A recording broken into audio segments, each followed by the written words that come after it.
I'm Chaim Margolis, and this is the Unholy Land Podcast. Today we have joining me Mayar and Avi. How are you guys doing today? I'm doing pretty good. Yeah, I'm good. Great. So, Avi, how about you start off by telling us a little bit about yourself, who you are and your kind of background? All right. So my name's Avi. I live in Israel, and I moved here from America a few years back, and I sort of am involved in a few interfaith organizations trying to bring Palestinians and Israelis together, Israeli Arabs, Israeli Jews, sort of everyone together for dialogue and communication. So I'm very passionate about that, and it's very important to me. So yeah. Great, thank you. Mayar, how about you tell us a little bit about who you are and how you got to this kind of discussion? My name is Mayar Jabran. I'm 16 years old. I come from East Jerusalem and Beit Sahur. It's a small town in the West Bank, and my family is very political, and growing up in the conflict, I was very interested in politics, and now I study in an international school with the Jewish Israelis and international students, and that's how I met Avi. So, Avi, I feel like it would be really great if you started off by just telling us the Jewish historical narrative.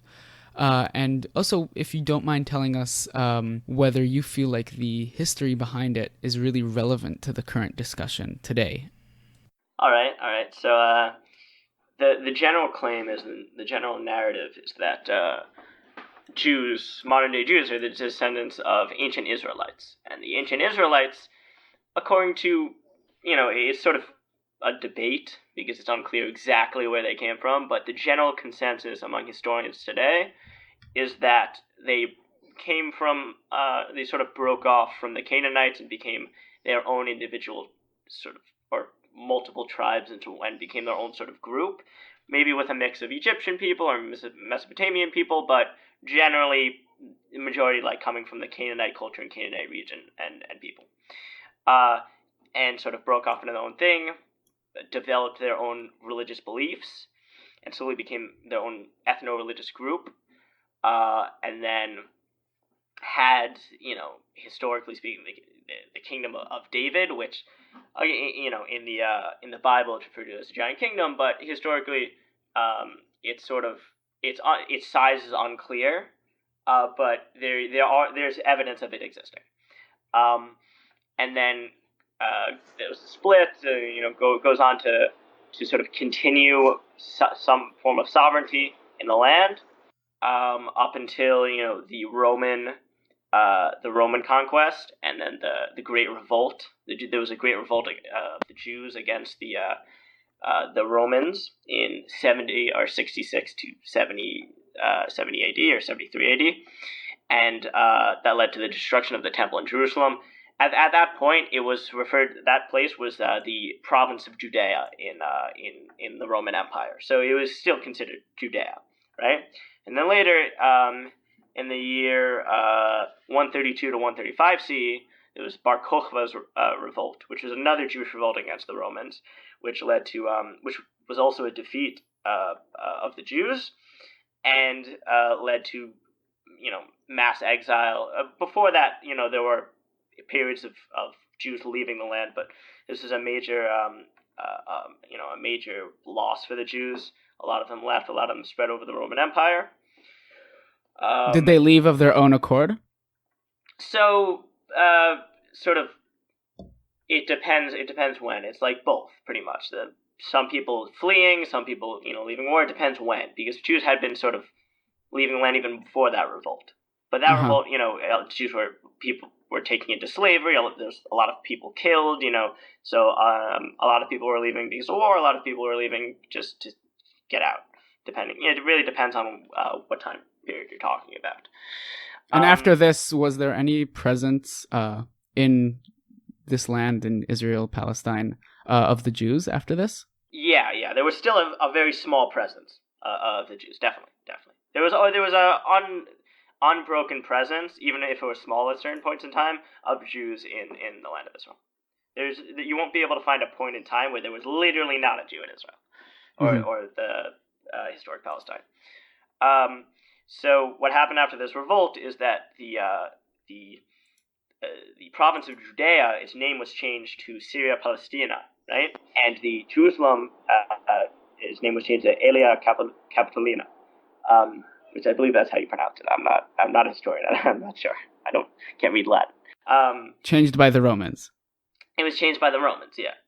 And the theory here is that it was changed by the Romans and named after the Philistines, which were the Jews' sort of historic enemy, which were a people who primarily who were Greek, who were coming from the Greek islands and spoke Greek language, and who sort of appeared on the coast of the Levant and Egypt for a few hundred years, and sort of were fighting against the Jews and also the Egyptians, and so it was named after them. Again, that's the theory, to sort of sever the Jewish connection to the land and name it after their historic enemies.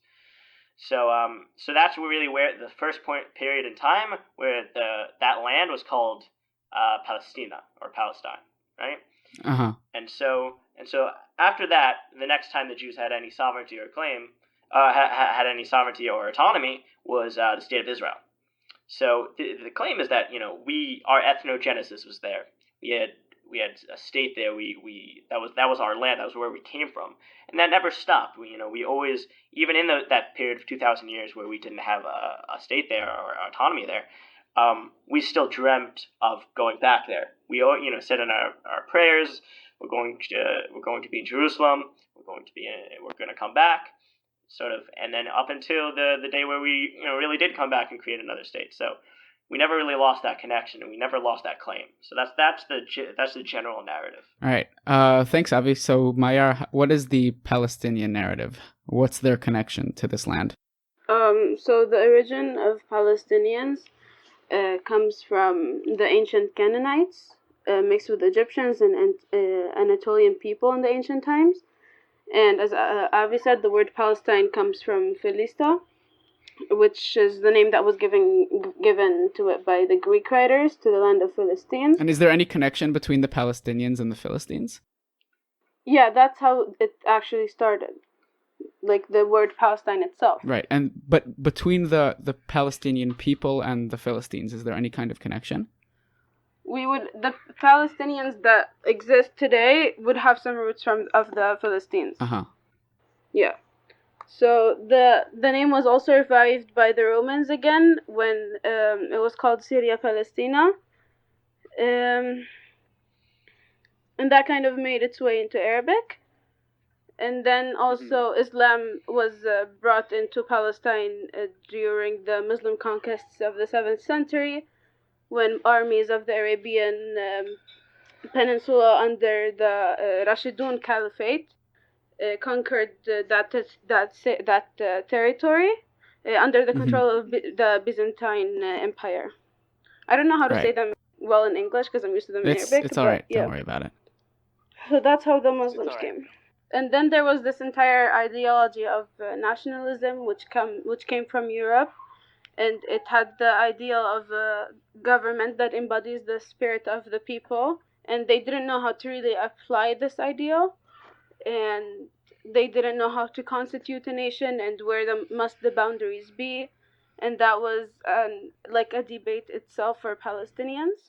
Uh-huh. Thanks. So, Avi, according to Jewish tradition, Jews really come from, all over the world. And there are Jews from Europe, Jews from the Levant, Jews from pretty much everywhere, all over the world, even Jews in the United States, South America. So how does that kind of coincide with a connection to one singular homeland? They didn't even share like a language per se. According to tradition, Jews originally come from Israel, come from the Levant area. That's according to Jewish tradition. But practically speaking, over the past 71 years, Jews have come from all over the place, really. And so, again, this goes back to what I was saying before, that even though Jews came, to Israel from Europe and from North Africa and from the Middle East, from North America and South America, from really everywhere in the world. You're talking from Ethiopia, they all, why did they come? Why did they all come to one place? It's not because they were all completely different people, right? It's because they all shared the same, fundamentally the same identity as Jews, as people who did come from that land originally, and people who, have this feeling of wanting to come home, and it still exists even after 2,000 years. So again, according to tradition, and according to the identity of the Jews, originally, our home is, and the place where we became a people is the land of Israel, is historic Palestine, right? So it's important to make that distinction, that even though you have Jews coming from all over the world, the reason they're sacrificing everything they have to come to this one land is not because they're just Europeans. It's not just because they're just Americans. It's because they're fundamentally Jews. So you never really answered what is this historical connection really relevant?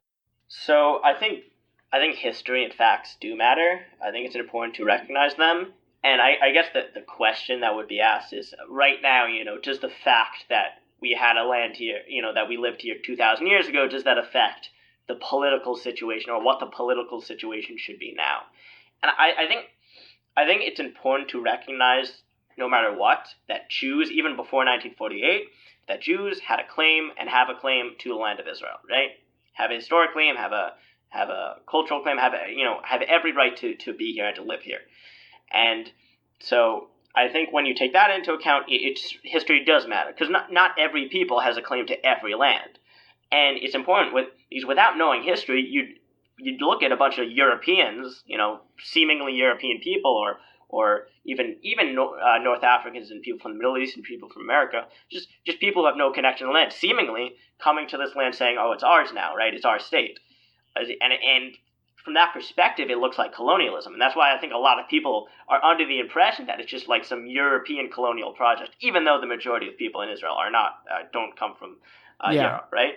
So I think it's because that lack of history, because they don't feel it's relevant or aren't taught that, or just don't know sometimes, right? So once you have that perspective, once you realize, no, Jews, all those people originally, their ethnogenesis, where they became a people, they were born from this land, and they're just coming back. Once you realize that, you have a different perspective.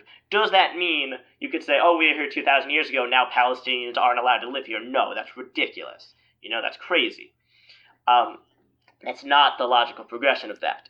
So it's important to that it is relevant, but it doesn't mean nobody else has a connection here, nobody else has a claim, just to clarify. Mayar, what do you think of this? Okay. Well, when I hear my Jewish Israeli friends or Jewish friends talk about this and the history of Israel and how much it means to them, I can understand a little bit more how it is, and the self-determination to the land.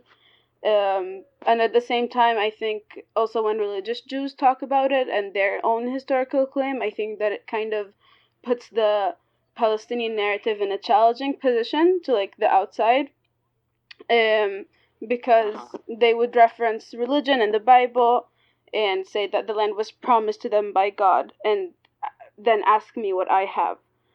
So basically, I would say that like my own historical claim would be that I'm in this land right now, and I exist right now. And as Palestinians, we would be a result of a variety of cultures that were before us, like Roman roots and Canaanite roots and even Jewish roots also. But basically my historical claim is my presence in this land right now. And at the same time, I would understand that Jews also have a claim to be in this land, but I would appreciate it if it was more peaceful. So do you see any validity to the Jewish claim? I would see validity when I hear more about what they have to say. But at the same time, I don't really see any realistic realistic way to live together. Mm-hmm. Like this solutions to the conflict. Yeah, I don't see a realistic solution at all. Oh, well, that's a shame. Avi, do you see any kind of validity to the Palestinian side? I mean, does the fact that they've been here for seemingly less time than the Jews have make any real difference? So no, I would say it doesn't, and they have a valid claim to land. I think it's important to recognize that because you have a lot of Israeli Jews and a lot of people in general. Like you can even say like evangelical Christians in America and all over the world who have this belief, general pro-Israel people who have this belief that like Palestinians don't exist. I've heard that a lot. The Palestinians don't exist. They are not a people. They're just they're just a bunch of Arab Muslims who like could live anywhere else and like they just came here to hate because they hate Jews. Like you hear that a lot, and it's frustrating because no Palestinians and these people have been living here for they've generational homes. They've been living here for hundreds of years. At minimum, you have people who say that, right? Who can trace their ancestry back here, and their great grandfather lived here, and their great great grandfather lived here, and to like not recognize that is really not okay. So I think there's certainly validity to it, and it's important to say that Palestinians do exist and they do have a claim to the land. And I think, yeah, like I agree with Mayar, we have to recognize each other's claims more peacefully, You can't be like, oh, if they have a claim, we don't have a claim. No, you can both have a claim to the land, I think. And I think that's one of the most important things to recognize. I see. Yeah, for sure. So Mayar, what do you think about people saying that there isn't really a difference between Pan-Arabism and the Palestinian nationality? I've heard many people tell me before, you have so many other Arab countries you can just go to and leave this land, keep it for the Jews to live in Israel. And basically, I'm very national, so my answer would be different than other people. But I got to live in this land. This is where I come from, and this is where I grew up. I was born and raised here, and I have a very strong connection to it. And I also was asked the question before of how many lifetimes does it take for a person to call this their land. And for me, it's only one lifetime since I have a very strong connection to it. And I would rather live here rather than any other Arab country.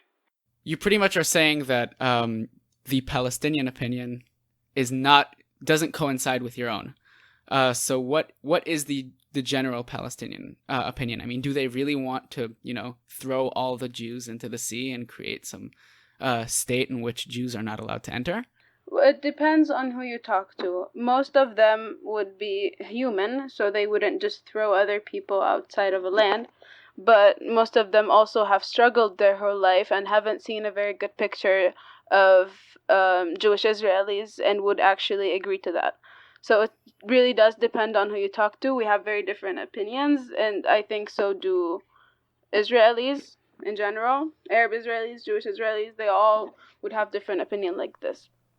So, Avi, how does your opinion really differ from the opinion that's held by the majority of religious Jews in Israel?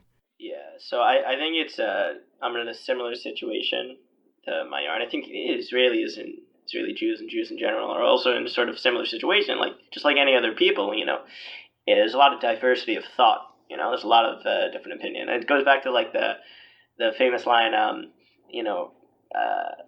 for each Jew there's two opinions, you know what I'm saying? It's like Jews are generally inclined to have a lot of different thoughts and debates. So yeah, I really do have a different opinion, but I think there's a big percentage of people who do have I wouldn't say it's majority of like Israeli Jews. I would say it's there's a big percentage of people who have generally sort of bad views of Palestinians, just like there are many Palestinians who have bad view of Jews. And I think it's important to recognize that we're in a conflict situation where you have sort of two peoples not really speaking to each other, not really like communicating with each other, and only hearing about the other through like very biased means, right? Through other people or through their own news, through their family, through their community. And it creates this sort of like these two bubbles just right next to each other, right? And in these bubbles, you hear the same things, just floating around about how, Palestinians are this, or, Jews are that, right? And then what you got to do is you really got to work on sort of, we're so close to each other. It's so easy for us to just like talk to each other if we cared about it enough, if we tried, and to work on bridging that gap, And so I think with Jews and Palestinians, the ones who just dislike each other, it comes from being raised in this situation. and it's not necessary. It's not inherent in the people. That's what's another thing that's very important to recognize. And, I hear a lot like, oh, Palestinians they just hate Jews. They just fundamentally in their blood, in their core, they just hate Jews, and they believe that. And it's a lot of Palestinians, believe it or not, do hate Jews, but that doesn't mean that we can't live in a world where Palestinians don't hate Jews. You understand what I'm saying? And it's the same with Jews. A lot of Jews, I'm willing to say, hate Palestinians, but that doesn't mean we can't live in a world in the future where not many Jews hate Palestinians. Yeah, I totally understand that. I know in your family you come from a relatively religious background and a very nationalist background. Your family is very pro-Israel, very Zionist. What do you hear from them? So I'd like to think that we sort of opened up the discourse more recently to newer ideas, but yeah, it's the same problem that I just mentioned, where where were we getting our information? Where were we getting our news? From our community, from our Jewish friends, from Jewish news organizations, from pro-Israel news organizations, and so how are we going to hear the truth if it's filtered through a biased lens? Like every single time. So I think they have those similar opinions, those same opinions that Palestinian Jews is, because you only hear the bad things. You only hear when Palestinians when a Palestinian sneaks into Israel and like stabs a Jew or something like that, or there are rockets firing down in Israel, right? And you don't hear when bad things happen to Palestinians the majority of the time. You don't hear all the good things done by Palestinians, and even so, it creates this environment of like just hatred. And so, my family was just sort of in that. Not that they necessarily hated Palestinians. My family is generally good about that. But again, it's sort of a societal problem. It's a systemic issue that has to be dealt with on both sides. Again, this is not, I think, one of the greatest flaws and one of the greatest problems to conflict is that problem is sort of attached to one side. Like, oh, the Palestinians they just hate Jews. Or the Israelis, they just hate Jews. But again, I'm going to repeat this. They don't. While a lot of them do, it's because of the society we live in. It's because of the situation, and that can be changed. It's not inherent in the people. So Mayar, what's your family's kind of perspective on this? You come from a more secular background, right? I think that religion is not really the case here for Palestinians. I think it's much different. It's because of personal experience growing up for us, more than like belief in God. But some religious people could have also have really strong connections, like really religious Christians in Bethlehem, for example, or Nablus. But personally, for my family, I grew up in a really political family, and they had like some history with the Intifada because they were just passionate about the Palestinian cause. And I grew up hearing that all the time. I think both of us have religious groups, and sometimes it affects, sometimes it doesn't. But I'm really interested in how Avi is not really. He said that he's not really affected by the religious ideas, and it's more just national, right?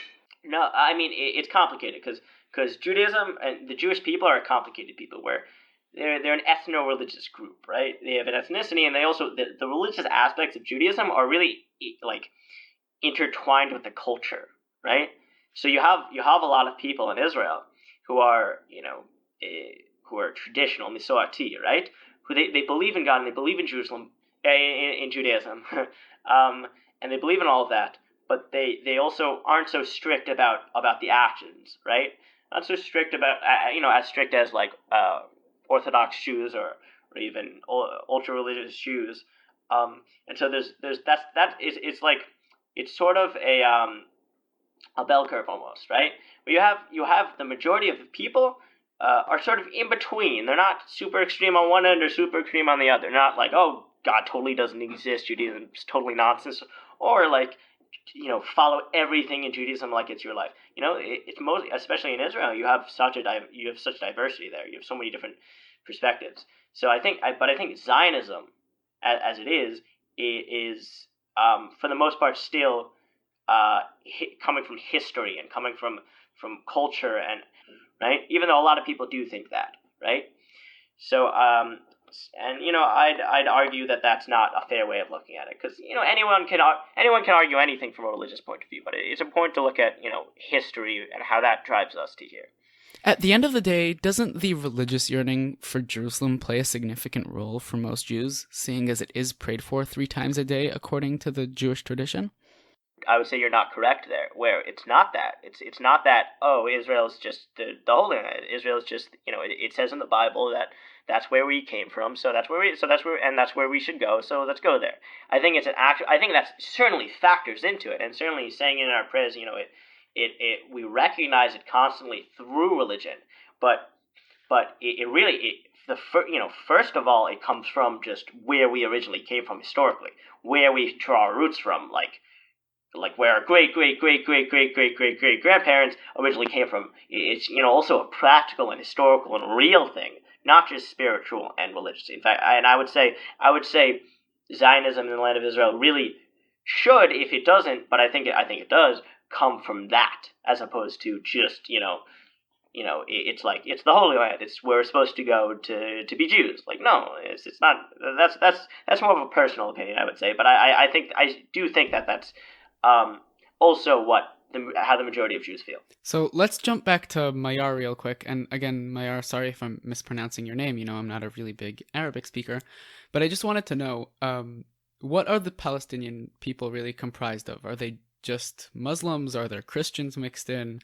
Are there any other minority groups within the Palestinian nationality?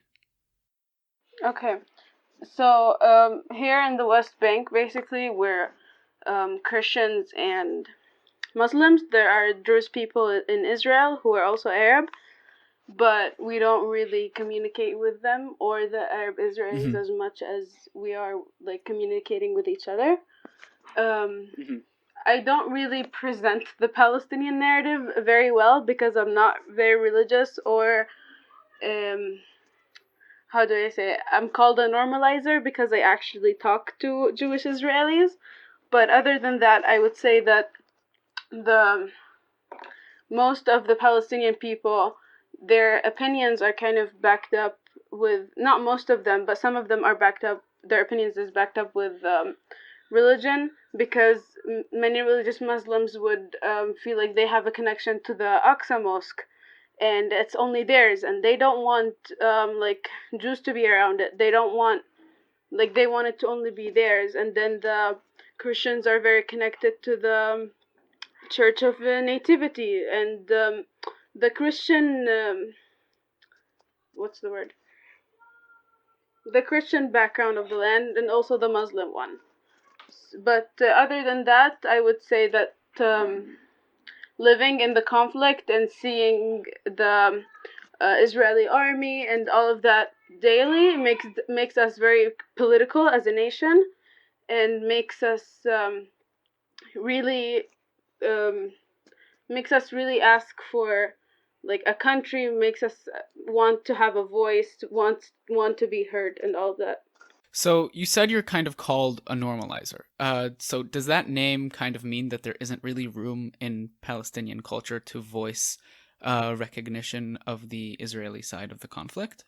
It kind of depends. There are these programs where Palestinians can go abroad and have dialogues with Jewish Israelis, but they're really criticized for it, and I was criticized for it. The first time that I went to a program like that was the first time that I heard the word normalizer being said to me, because basically this is just normalizing the occupation and normalizing the Palestinian struggle. And even being in an international school, I kind of feel like I am normalizing the occupation, living with Jewish Israelis, making life, living with them, become normal. Mm-hmm. And it does kind of make me feel guilty, but at the same time, I feel like I am getting somewhere, and leaving the bubble that I was in also is making me develop my character. But it's also really hard for Palestinians to share their opinions freely, being people that actually talk to Jewish Israelis. I have a question for Mayar. Yeah, sure, go ahead. So you say that you're called a normalizer, and sometimes you even, in certain circumstances, view yourself as a normalizer. And if that's if that's like a big part of the Palestinian narrative, which it seems to be, then how, normalizing like Israelis like being there and existing and normalizing the Israeli state, then how, like, what is the vision of that same narrative if they were to get everything they wanted, you know? Can you rephrase the question? I don't understand what you're asking. What I'm asking is, it sounds like, that being a normalizer and like that sort of that being against people communicating with Israelis and Jews because it sort of normalizes them being there. It says, okay, it's okay that Israelis live here and have a state here. If that's such a problem, then what is the vision of that same Palestinian narrative? Is it for Israelis to be there? Because it doesn't sound like it. It sounds like Israelis being there is the problem, right? And so if that narrative is so widespread, they would say that Israelis being there is the problem because all they see of Israelis is soldiers at checkpoints or soldiers just standing there and treating them like in a really mean way. And I think it's the same for Jewish Israelis because we don't get to hear the other side, and then there's this idea of normalization, so we don't want to hear it even if we could, because we're like right next to each other, but we're just not exposed to each other. So that idea itself, it kind of makes us not know. But if they knew, like if most Palestinians kind of communicated, I'm sure that there will be more understanding. But what I'm saying is that the only image we see growing up is a really bad image. So that's why this idea is rooted in our minds, because it was rooted in mine growing up, and then it changed when I was able to communicate with what I grew up to learn as my enemy. I see. So do you see any room to compromise? Well, it depends, because I kind of compromised by like being in the school. This is compromise for me as a Palestinian, and it really depends. It really depends. I'm just not sure, because many people like have this idea, and it's really hard to change it, because they just, as I said, they just grew up seeing the like a really really bad side. Some people have their like fathers that are in prison when they didn't do anything, and they've never seen their fathers. So that kind of really doesn't make you want to talk to the other side. Uh-huh. I see. So you and Avi really go to the same school, right? This international school in the north of Israel? Yeah. So what would you say is like your biggest point of contention? And what is the biggest part like that you agree on? What a question. I'm not sure. I mean, I think we just look at it from two very different perspectives. So sometimes, we'll just find problems in the way we, like, each other person sort of represents or presents the problem, or a situation. But I like, for instance, I think that situation where what Mayer just said. Mayer said that a lot of Palestinians are sort of like, they hear that their father's in prison and they never get to see their father because he's in prison for doing nothing, right? So instantly in my mind that sort of ticks off something like, oh, like he's really in prison for doing nothing, like he wasn't doing anything, right? And so in my mind I'm like, I want to hear about each situation, each individual situation, and see if it's wrong or right, because you hear a lot of different stories, and Meyer states a lot of different stories that sometimes are true and sometimes aren't true. And so that I think that happens a lot, because a lot of times, like Meyer said, this isn't a bad thing or anything, but the Palestinian narrative a lot of times comes from stories. That's how it's been presented to me, right? And so I think I'm not sort of built to understand that so much, almost, which I know that sounds a little strange, but because like the Jewish claim has a lot to do with history, has a lot to do with these facts, and that's how I'm used to interpreting it and reading it and understanding it. And so I think one of my goals is to sort of open my mind and understand that Palestinians are also sort of experiencing it in a way, and that's just as legitimate as something you'd read in a history book, right? An actual experience. And so I think we come at it from two different perspectives, two different ways of understanding our claims and the other's claim.